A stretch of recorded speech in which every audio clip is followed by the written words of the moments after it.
Yun mga brothers! Welcome back to my channel at masayang buhay naman sa ating lahat mga brothers. Wala nang intro pa. 760 kilometers from Christchurch to Auckland, New Zealand. Alright, so samahan nyo ako today mga brothers. Tara game! Check. Cayman on the beat. Kala brothers magingay, tayo ay sabay-sabay. Itaasin yung kamay at sa akin ibigay. Ipapakita sa inyo ang kalapating gusto nyo. Huwag na wag kang kukurap, malulupit ang mga to. Kala brothers magingay, tayo ay sabay-sabay. Itaasin yung kamay at sa akin ibigay. Ipapakita sa inyo ang kalapating gusto nyo. Huwag na wag kang kukurap, malulupit ang mga to. Ito yung one of the highlights ng race namin dito sa Allbirds season mga brothers. So ito yung isa. Pangalawa yung Timaru race natin. Tapos Invercargill. Yun ang last lap namin dito mga brothers. 1,200 kilometers. Alright. So meron tayong silalpak pala na 10 warriors para sa race na to. So maganda yung panahon ngayon. Kaso nga lang makulimlim. Kasi cloudy ngayong araw. So good luck pala sa lahat ng mga brothers natin na nagsalpak din ng warriors nila last Wednesday. So nandun yung mga warriors natin sa biyahe, 3 araw yun mga brothers, papunta dun sa race point natin. So sana maganda yung pauwi natin ngayong araw. Tapos sisilipin natin ulit kung sino yung warrior natin na mauuna dito sa Warback Rock natin mga brothers. Alright, so napaka-excited tong race na to kasi dito na nagsimula yung long distance na race namin dito sa Allbirds season. Ito na yun, 700 plus pataas mga brothers. So sana makauwi yung 10 warriors natin para makaabot sila sa last lap natin mga brothers. So yun lang isa sa dream natin na makapagpauwi tayo ng 1,200 kilometers. Last year nakapagpauwi tayo ng 1 ibon lang. So nagsalpak ako ng 2 ibon sa Invercargill race. So naka-uwi yung 1 ibon natin. Yun ay si Zero. Ito siya mga brothers. Ayan. Alright, so sana maganda yung pauwi natin. Tapos yung strike off namin bukas. So hindi pa namin na-receive kung anong oras yung strike off bukas. Pero bukas ng umaga yung strike off namin para sa race na to. Alright, so dyan muna kayo mga brothers. Tambay muna kayo dyan. Update ko kayo mamaya. Ayun, tara, update tayo mga brothers. So 1 o'clock na dito. So sana dadating na yung mga warriors natin. So ito yung pinakamabilis sana na oras pag dumating sila ng alauna. Hindi joke lang mga brothers. Oh mami, wala ka bang sabihin sa kanila? God bless to all the Auckland Warriors in New Zealand. Warriors and fancier. And fanciers. Oh. Tara mga brothers, silipin natin yung loft natin. So dito tayo aabang ngayon. Ayan no. Yan. So, nandito na yung preparation natin mga brothers. Nandito yung pad natin. Saka yung clock natin. Nandyan na rin mga brothers. So race active na yan. So hintayin na lang natin yung pagdating ng mga wires natin. Tapos subuksan na natin tong mahiwagang viewing area natin mamaya. Para motivation din para sa mga wires natin. Kasi nga minsan yung unang bagsak nila dyan sa bubong na yan. So pag makita nila na nandyan yung mga kasama nila sa viewing area na yan, so magdadive na yan dito mga brothers. Hindi na tayo mahihirapan na tatawagin yung mga warriors natin. Alright, so yan pala yung mga bagong warriors natin para sa 2024. So second clutch sila mga brothers. Yan, mga yan. Alright, sige, update ko kayo mamaya mga brothers. Sana maganda yung pauwi natin kahit na isa lang muna. So sige, dyan muna kayo mga brothers. Tambay muna kayo dyan. Oh ayan na mga brothers, binuksan na natin yung viewing area natin. Yan o. Yan. Yan yung mga bago natin mga warriors. Yung first clutch, yan ang mga pulang singsing na yan. Yan yung unang clutch ng mga warriors natin para sa 2024. Yan. Saka mga yan.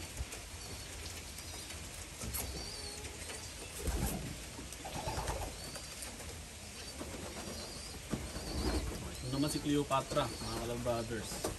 Yan, yan yung pinakamatandang warrior natin dyan sa loft. 11 years old na siya, mga kalabrothers. Hindi. So hen naman si Cleopatra. Ayan. Siya yung foundation natin. Siya yung nanay ng mga champion natin sa Western Union Club. Sa kanya talaga nagaling yung mga anak, mga kalabrothers. Ayan. So Cleopatra yan.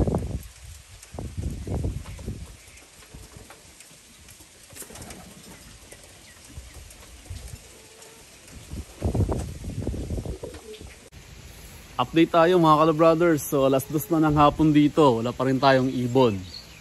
So yung message sa club namin, pasalubong daw yung hangin sa mga warriors natin. So medyo nahihirapan yung mga warriors natin.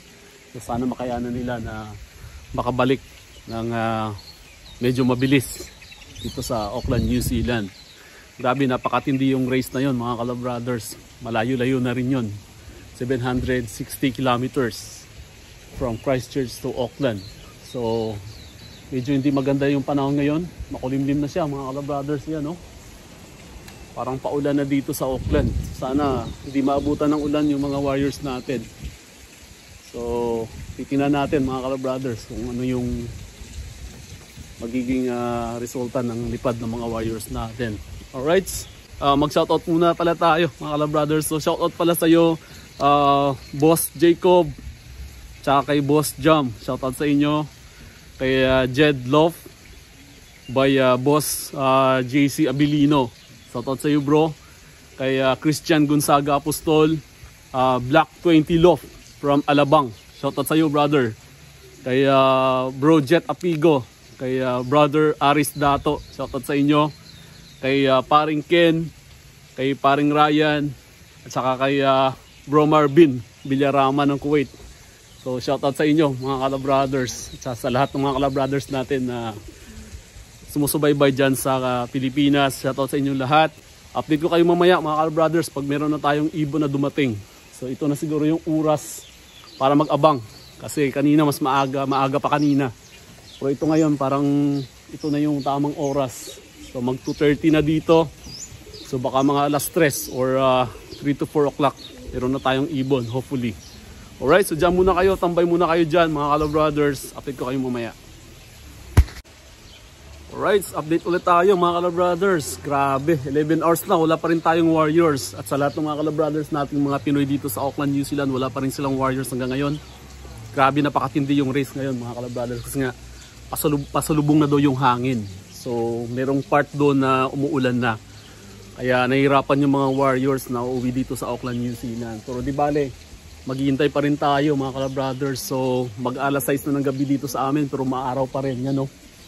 Matindi pa rin yung sikat ng araw mga kalabrothers. Pero yun, so hintay-hintay pa rin tayo. But anyway, shoutout pala natin yung kalabrothers natin na napa-shoutout sa atin. Si John Kimbo ng Auckland, New Zealand. So baka next year, Young Bird season, magsasali na rin yung kalabrother natin sa race dito sa Auckland, New Zealand. So good luck pala sa iyo, kalabrother June. At saka si Ensyong Lop. Yun. Alright, so abang-abang tayo mga kalabrothers. Update ko na lang kayo mamaya pag meron na tayong warrior na dadating dito sa Warbucklof natin. Alright, dyan muna kayo. Tambay muna kayo dyan. Yan na, may ibon na tayo mga kalabrothers. Ayan, oh. Come on!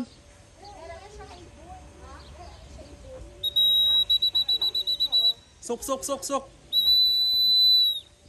Yan yung first bird natin. Sino kaya ito? Sok, sok! Sino kaya ito? Yan! Sok, sok! Yung warrior natin. 821 o si 401 mga kalabrothers. Yan siya yung unang warrior natin. Right! Yo mga kalabrothers! So meron tayong ibon na dumating. Grabe, hindi tayo binigo. Si 401 mga kalabrothers. So anak siya ni Zero at saka ni King Hero. Ayan o. Maliit lang na ibon mga kalabrothers. Pero matindi. Hard race ngayon. Long distance na hard race pa. Grabe. Matindi yung abangan ng mga kalabrothers natin dito. Almost 12 hours or 11 hours na yung lipad ng mga ibon mga kalabrothers. Kasi nga binitawan sila ng 6 o'clock. Tapos alas 7 na yung dating ng mga warriors. So dumating yung si Jam natin dumating siya ng 7:28 ng gabi dito. Pero meron pa namang araw mga ka-brothers. So habang may araw, may liwanag, may pag-asa pa mga ka-brothers. So, sana meron pang dadating na ibon natin. So ito yung first bird natin, si Jam. Ayan. So anak siya ng ating Invercargill bird dati na Z0 mga ka-brothers. So nakayanan niya yung hard race ngayon. So matinding ibon si Jam. Alright. So abang-abang pa rin tayo mga ka-brothers. Pero kung hindi man ngayong gabi, bukas dadating na yung mga warriors natin. Pero hapon pa naman yung strike off namin dito bukas ng umaga. Alright. So dyan muna kayo mga ka-brothers. Tambay muna kayo dyan. Yun mga brothers, good morning sa inyong lahat. So, second day na ng race namin dito sa Auckland, New Zealand sa 760 kilometers kahapon. So meron tayong isang warrior lang na dumating kahapon mga brothers. So 6:30 in the morning ngayon. Yan na. Palabas na si Haring Araw natin mga brothers. So meron tayong pag-asa ngayong araw. Kasi nga hindi pa tapos yung laban mga brothers. Kasi yung strike off namin mamayang hapon pa. Sana mayroon pang mga warriors na dadating sa war backloft natin ngayong araw. Grabe, napakatindi yung race kahapon kasi nga pasalubong yung hangin, tapos mahirap at saka madugo daw yung panahon dun sa gitna ng race kahapon. Kaya halos na mga ka-brothers natin ay nakapagpauwi lang ng isang warrior. So matindi na yung nakapagpauwi ng 2 warriors, lalo na yung mga puti. Napakatindi ng mga fancier dito ng mga puti mga brothers. Pero susubukan natin ngayong araw, sana makarating yung mga warriors natin. So meron pa tayong 9 na warriors na hindi nakapag-uwi, hindi nakauwi sa loft natin pala. So meron lang tayo isang warrior kahapon, yun ay si Jam 401 mga ka-brothers. Anak siya ni Zero at saka ni King Hero. So nakauwi siya kahapon around 7:28 na ng gabi. Pero medyo maliwanag pa siya. Pero padilim na rin nung oras na yon mga ka-brothers. At least meron tayong isa. Ayan o, merong mga umuwi o. Yan, lumilipad. Yan, so hintayin natin yung mga warriors natin ngayong araw. Kasi nga magandang panahon ngayon, walang hangin. Sigurado mga ka-brothers merong uuwi sa mga warriors natin. So subukan natin kung sino na naman yung warriors na makauwi ngayong araw. Alright, so maya maya silipin natin yung loft natin. Update ko na lang kayo mga ka-brothers. Diyan muna kayo. Ayan na, so time check tayo mga ka-brothers. 12:30 na ng tanghali. So meron na tayong 7 warriors dito sa loft natin. So meron pa tayong 3 na hindi nakauwi. But not bad mga ka-brothers. So 7:10 yung status natin sa race ng Christchurch. Alright.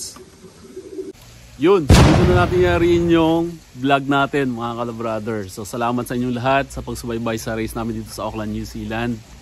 So meron tayong 3 warriors na hindi pa nakauwi sa war backloft natin. Yun si Griselda, grabe, paboritong ibon ko yun, sana makauwi yun mga ka-brothers. Tapos yung pangalawa ay si Strike, saka yung pangatlo ay si 84. Pero malakas yung utub ko, makauwi yung mga warriors natin.